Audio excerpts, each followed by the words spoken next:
Meredith of the 7th Heavy Battery of the Royal Australian Artillery led 2 soldiers armed with Lewis light machine guns and 10,000 rounds of ammunition. They confidently believed it would be easy to take down the masses of emus at point-blank range with such a weapon. The war It's the gearing up for some damn birds for me. was postponed to the 2nd of November because of heavy rain. Shout out to the lads.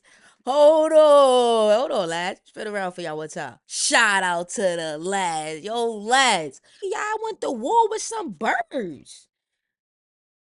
Yo, lads. That sound crazy. Like, y'all went to war with... Hold on, I might keep doing that, B. Yo, that sound crazy. Y'all went to war with some birds? I gotta get into this Australian history, man. Drop those comments. Shout out to the members. I'm getting back to my member of the day. I'm about to take a look at my members because I believe I got a new member the other day. So I gotta look at my members and all that. So make sure I get at that membership. It starts at $1. Let's get it. This video is sponsored by ExpressVPN. The Great Emu War. In Australia in 1932, a strange war would see a conflict between humans and emus. Following the First World War, Australian and British veterans were given plots of land by the government so they could become farmers. These farmers were struggling to grow their crops in the difficult conditions, and the Great Depression had caused wheat prices to fall. From 1922, emus, the indigenous soft-feathered birds that are flightless, were a protected species, but they had become Flightless? They can't fly?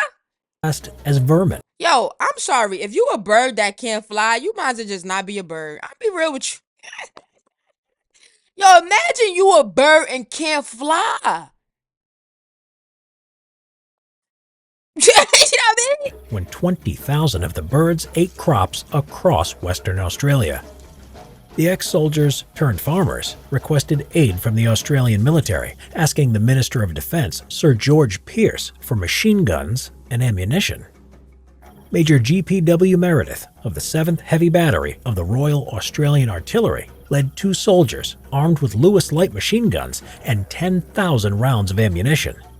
They confidently believed it would be easy to take down the masses of emus at point-blank range with such a weapon.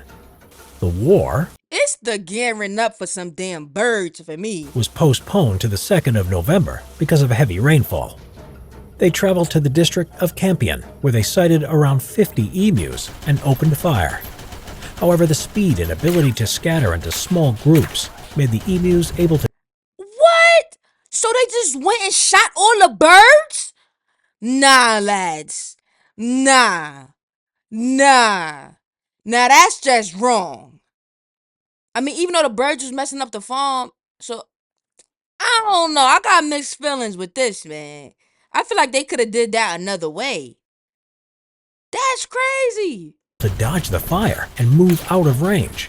Most got away and only a handful were killed. 2 days later, they spotted 1,000 emus and planned to ambush the birds. They again scattered and dodged the fire, even at close range, and only 10 emus were killed, and one of the Lewis guns jammed.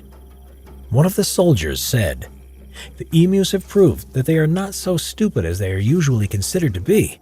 Each mob has its leader, always an enormous black plume bird standing fully 6 feet high, who keeps watch while his fellows busy themselves with the wheat. At the first suspicious sign, he gives the signal, and dozens of heads stretch up out of the crop. A few birds will take fright, starting a headlong stampede for the scrub, the leader always remaining until his followers have reached safety." The next tactic was to mount one of the Lewis guns on a truck.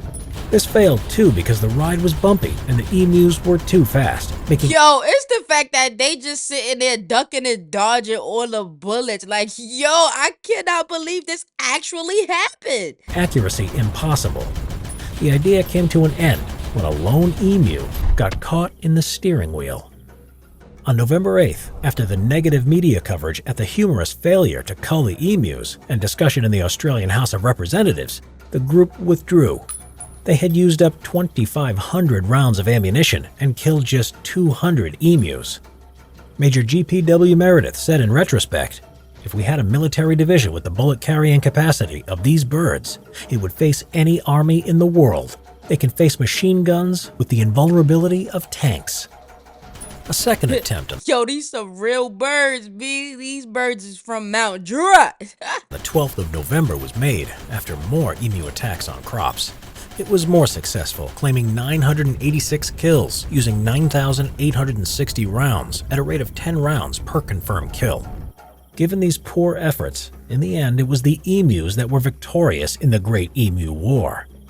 It was only after the government introduced bounties on the emus in 1934 that the mass culling was effective. Today, emus are protected under the Environment Protection and Biodiversity Conservation Act. I was just about to say, I hope y'all ain't still out there popping them birds like that, lads.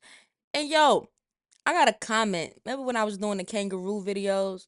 Because you know y'all love kangaroos, and I'm just fascinated by the fact that you guys love kangaroos and eat them, by the way. I'm still fascinated by that too. And I got a comment saying that, that you guys don't like when the kangaroos fight because it's like animal cruelty. But I feel like the kangaroos want to fight. They seem like that's what they like to do. Y'all let me know. Of 1999. This video was made possible by ExpressVPN. That was a dope video, man. But lads, y'all gotta start putting me on to y'all history, B, because that's crazy.